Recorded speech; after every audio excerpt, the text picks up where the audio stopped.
Hey, hi everyone, welcome to another episode of Equals. This is Nabeel. And this is Max. Max, a little bit like the clouds above me, you're looking a bit gloomy today. I've got to say, I'm feeling pretty gloomy. We're leaving Kenya. The whole family's moving back to I'm going to miss you. In August. Yeah, we're really going to miss you. We're really going to miss Kenya. We've loved our time here. And it's a big thing. But the thing that's really upsetting me is in advance of that, last week we sent the dog to the UK. Marks. Yeah, the dog Marks, and I'm really, really missing him. He's now happily in Grimsby in the UK, which is weird for a dog born in Kenya. But I imagine he's forgotten about me altogether, but I'm really missing him. But you're looking very cheerful, actually. I am feeling very cheerful looking at the stats of the podcast. We have listeners now in over 150 countries. 150 countries, can you believe that? No, I don't quite believe it, to be honest. But that's what it says on the machine. Yeah, so from Papua New Guinea to a big shout out to listeners in Pakistan to wherever, Max. Yeah, to our one listener in Paraguay. Yeah, all the P's. No, it's wonderful to have global reach, and we're very honoured to have you all listening. On to today's episode. Yeah, no, today it's really fascinating. We're going to be talking about the relationship between the rise in authoritarianism and inequality. Absolutely. And it's a real honour to have Ece Temelkuran, Turkish, originally broadcaster, journalist, now best-selling author, join us for the podcast today. And she's written a fantastic book on the 7 steps from democracy to dictatorship, how to lose a country. And she's got some really profound things to say here. What's particularly interesting, Max, is that, over the last few years, you and I and others, we've tried to look at this relationship, haven't we, between inequality and the breakdown of democracy. There's that famous quote that we've had on repeat, said by the former US Supreme Court Justice Louis Brandeis, that you can either have extreme concentration of wealth in the hands of the few, or you can have democracy, but you can't have both. Yeah, no, I think that was a real eye-opener for us, wasn't it? As Oxfam, we were working on these two, what seemed to be quite separate trends, a big, sharp increase in the gap between rich and poor in country after country around the world. And then at the same time, we're seeing this trend of growing authoritarianism, a kind of retreat of democracy. And this was this revelation, really, for me, that these two things are closely linked, because if you're a leader and you've got a choice, you've either got a choice between making your country more equal for everybody, or you've got the option of clamping down on free speech and clamping down on democracy. And Absolutely. Leader after leader is just making the wrong choice. Absolutely. And the other thing that makes this interview so interesting to do is this current time that we're living through, isn't it, Max? Where, the president of the Open Society Foundations, I thought, described it really well in talking about viral authoritarianism. Definitely immense opportunism on the part of authoritarianisms all around the world, using the cover of coronavirus to kind of accelerate this slide towards authoritarianism. Let's speak to the expert. Should we get to it? Yeah, let's.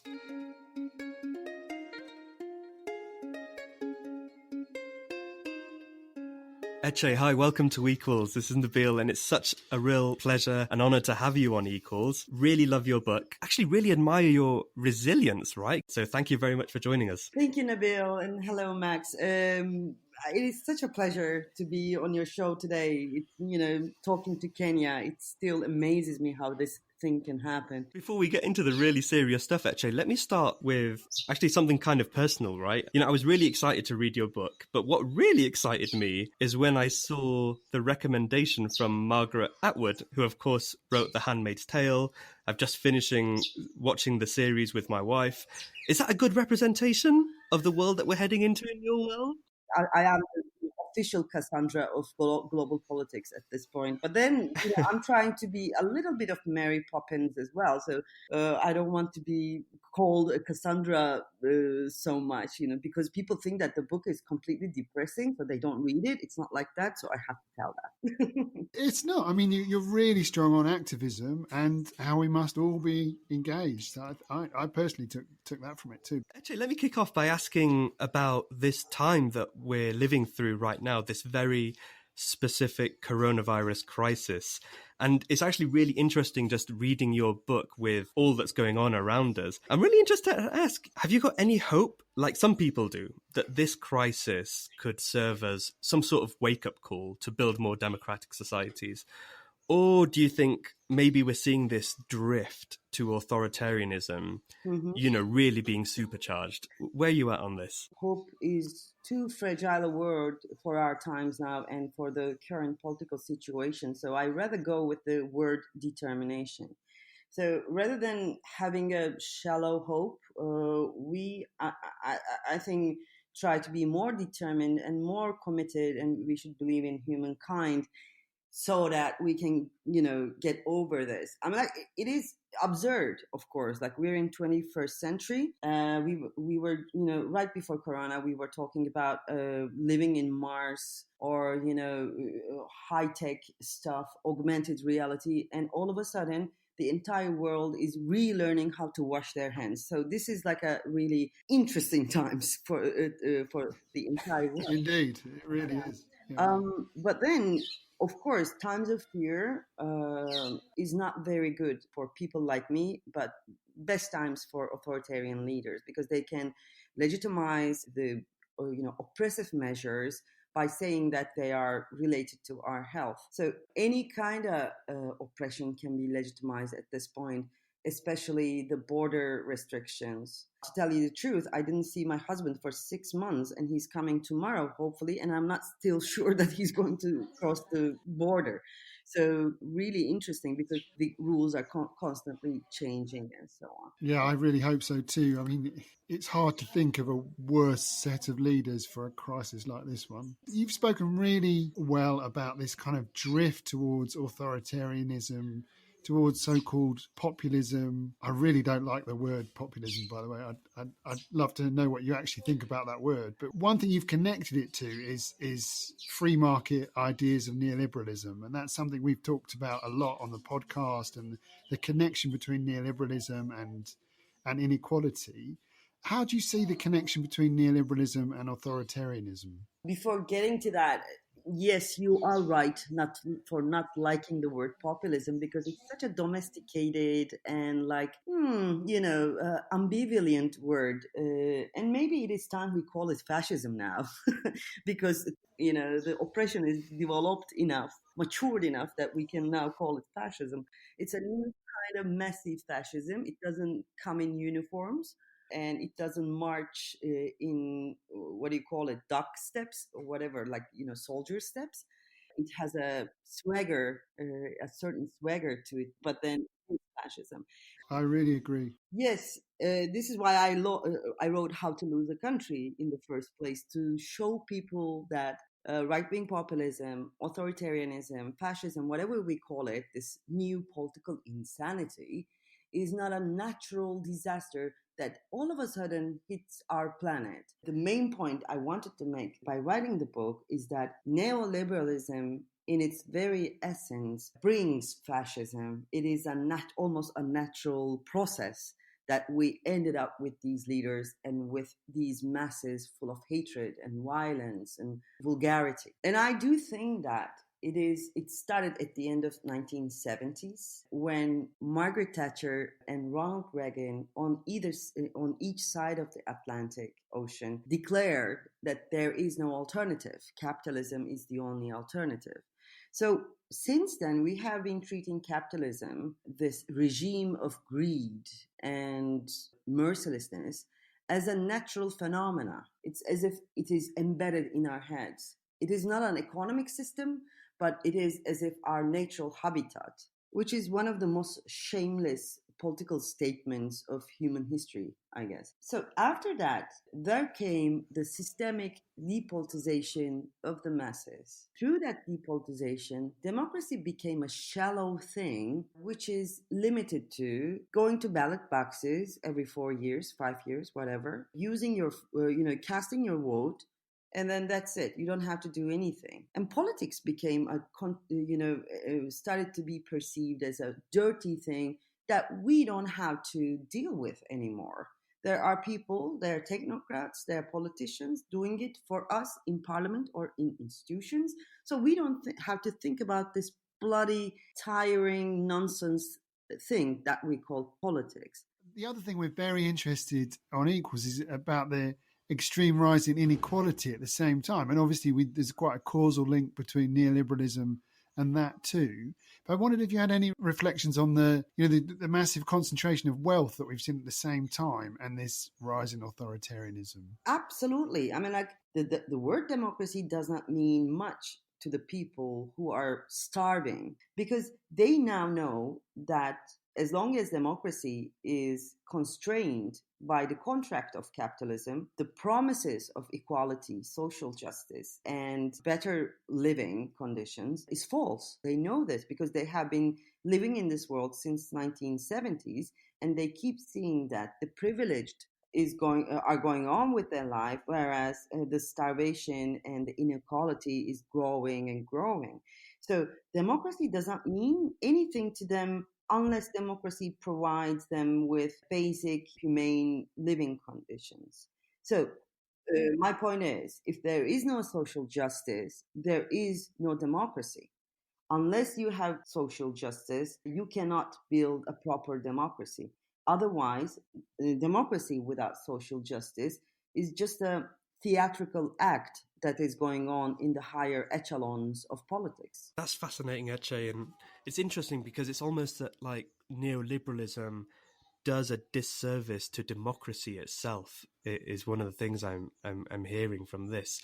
I want to, Ece, just dig deeper into this issue of populism, and it's interesting over the last few years, and you look at centrists all over the world and they rage at all kinds of populism, and I want to kind of just dig deeper into this. I'm thinking of movements in different countries. I'm thinking of angry people connecting emotively, building their movements, really dismantling neoliberal mechanisms, laughing at the horrors of elitism. I'm using and playing with some of the words that you use in your book here, but I'm interested to know, can there be good populism? Isn't it a good thing if people are angry and organizing in such a way? It depends how you define populism. I define populism as steering the emotions of the masses to manipulate them into a political choice that is against their benefit and the benefit of the humankind. This is how I define populism. So there's no such thing as a left-wing populist. Why would we need left-wing populism? Okay, if it's about deceit in its very essence, what we call populism, then we shouldn't need left-wing populism either. I think this is about how much you have faith in humankind. If you feel like you have to deceive, people into believing that equality matters, then it means that you are not really believing in humankind, in humans. Inequality affects us all. It is unsustainable, it is against morals, and it's against the basic human values. That's it. So we don't have to deceive people into believing this, I think. I do want to believe that, actually. Yes, I know, I like that. So for you, populism involves a certain element of deception, and that makes sense, yeah. As well as, actually, it is organizing and mobilizing ignorance against the better possibilities for the humans. So there is an ignorance, the aspect of ignorance in populism as well. If there is no ignorance, either imposed or, natural, there cannot be populism cannot operate. Just as a follow-up to that one, which you also talk about in the book really well, is the role of the media in fueling that ignorance, and you distinguish between being neutral and being objective. Could you say a little bit about that? Because it's a source of massive frustration for us. You read things on like the BBC that they say, what was it? Those who are opposed to anti-racism protests. Yeah, so they tie themselves in knots. They can't call someone a racist. They have to say, this is someone who's opposed to anti-racists. It's like unbelievable. But yeah, so perhaps you could talk about that. Journalists were made to feel like neutral in order to prove their objectivity, which is a very dangerous thing, because if you're a neutral in a society where there is inequality, you are automatically on the side of the powerful. You don't have to do anything more than being neutral to be on the side of the powerful if you are living in an unfair society.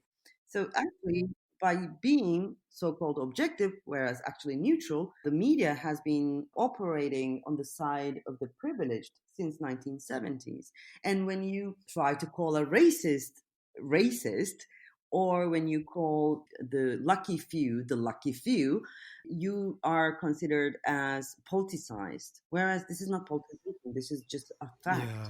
So yeah, this all goes to there is no alternative. I think our dear Margaret and our dear Ronald, there is an alternative, and actually media was supposed to be the voice of that alternative, because by nature journalism is opposition force. It has to be. If I can just go a bit further there, I'm just reflecting on what you're saying, and I'm trying to put myself, listening to this, where many of our listeners are in the United States or the UK or in Europe, and I'm thinking about how they may be receiving this message compared to people in countries that have, regularly seen coups or dictatorships over many years.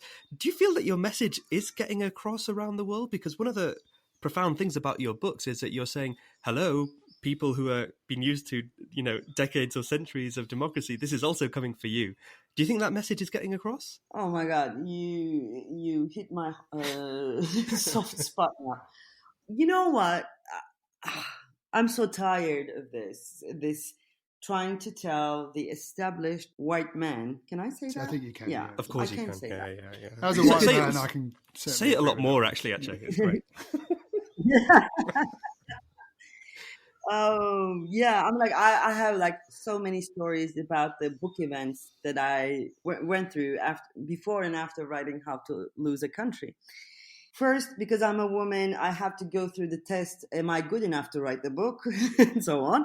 I'm not even talking about that. But then there comes the almost reflex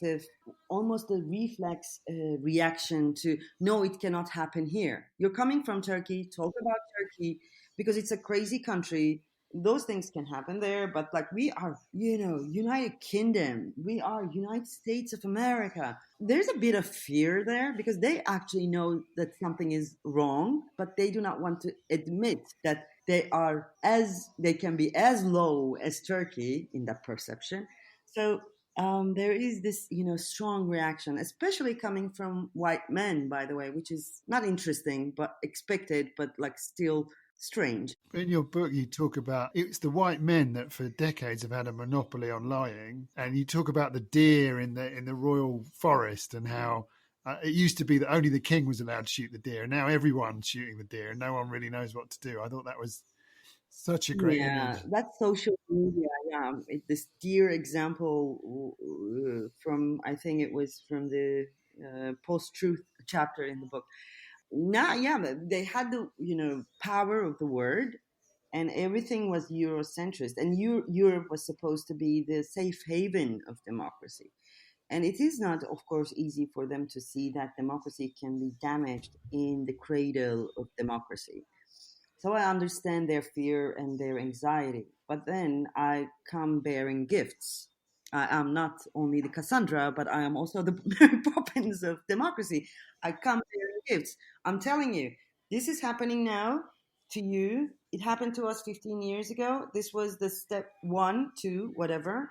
And we are now on 7th step. But you can stop the current. But being angry, expressing anger, or making fun of the situation, making fun of these right-wing populist leaders is not political action.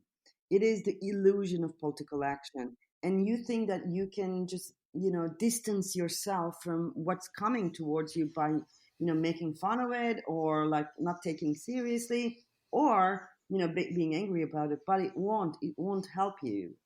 Just be serious about this and listen to what I'm saying. I'm not expecting anything. It is just, I do believe that fascism cannot be beaten in one country only. And by the way, if these guys, all these right-wing populist leaders of the world, whoever you can think of, they are constantly paying respect to each other on public stage. They are telling openly that they are supporting each other. So, hey guys, why don't we do the same? Huh?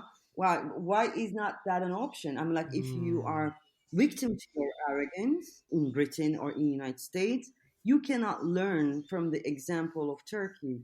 Please understand that this is not about me trying to teach you democracy. It is more about me trying to help ourselves call for help for my country and for, other countries as well, for all the people who are like me, who feel like they're losing their country. Just on that, I mean, we finish every podcast with a similar question, which is about kind of, and you've already talked about you'd rather say determination than hope, but the question around kind of activism. There's a great piece in the book where I think you quote someone saying, what would I tell my grandchildren? That I tweeted as much as I could, which I absolutely loved. The idea that, because I spend my life retweeting kind of progressive things to all of my Twitter followers or who all agree with me. So yeah, that really hit home. So in terms of kind of, for listeners who want to stand up and do something about this, what's your message to them in terms of activism? First of all, the world has changed since I wrote the book, since the book is published. By the way, the book was published only 1 year ago, but still, things are happening really fast. The history has accelerated. So there are really good things happening in today's world. To start with, Black Lives Matter movement has spanned the entire globe. That's an amazing thing. But what I am seeing right now in terms of global politics might be changing our lives, dramatically in the coming decade. I see that the new dynamic of politics will be built upon the tension between the local politics and the central politics. Central politics in several countries and in several big, powerful, so-called democratic countries has been seized by right-wing populism, authoritarianism and so on. But then local governments are seeing that this inequality, this unfairness, this injustice cannot sustain. So the local powers, the municipalities, local governments, they are hearing more and more the voices of the progressive movements. And these progressive movements, probably for the first time in several decades, incorporating their energy to local governments and municipalities. So the center might not hold, but the periphery seems like holding. It is going to hold. And in the coming decade, I think we will be talking about how to organize around the local government. In my mind, there is a picture of this. They lay down the wrecks of planes and ships underwater for the wreck divers, and then by time those wrecks are covered with sea life, and they transform. They become hubs of life. I think the local authorities will function like this. We know the representative democracy, our system today is collapsing, it's sinking. It's like a sinking ship. And when it sank, I think the new progressive movements, like the fish schooling and shoaling around the wreck, they're going to inhabit in these local government constructions, and they are going to create the new politics that we have been longing for several decades. That's a really, really nice note to end on, Ece. I was just reflecting with Max before we started this episode that, this is going to be a pretty dark episode, but you've managed to direct our hope somewhere. Okay, I'll tell you this. I told my editor before, I'm now writing new book, and it's due for March 2021. And the day I decided to write the book, I told my editor, you know what? This is going to be a joyful book. I don't know what I'm going to write, but it's going to be a joyful book because I am so bored of seeing people getting depressed by my words. So. But maybe I think we need both, right? I mean, this podcast is about hope in the face of inequality and injustice. So we thank you very much for an amazing interview. We really look forward to the next book as well. We really do. We'll talk again then. We'll probably have you back on, Ece, if that's okay. Oh, anytime, really. This is so nice to speak to you two gentlemen. So thank you very much.